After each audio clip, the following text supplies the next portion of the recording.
In this project, you will make a simple cut and fold switch by cutting a flap at the edge of the paper.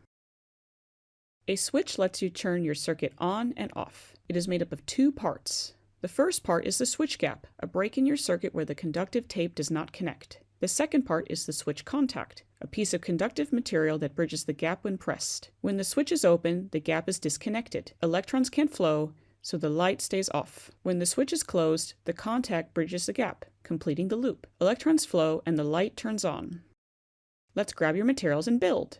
You will need one Launchpad LED, one Launchpad battery, conductive tape, 2 binder clips, 2 clear yellow stickers, and a pair of scissors. On the template, stick conductive tape over the blue line, and then the red line. Cut any extra tape with scissors.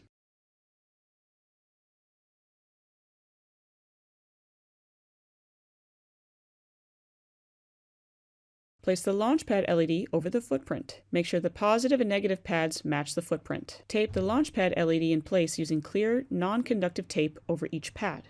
Use the binder clips to clip the positive and negative pads of the battery to the page over the conductive tape. Cut along the bold black line at the bottom of the page to create your switch flap. Now when you press the flap down, you close the switch and your light turns on. Flip to the next page and complete the scene with your own drawing. What happens when you press the button?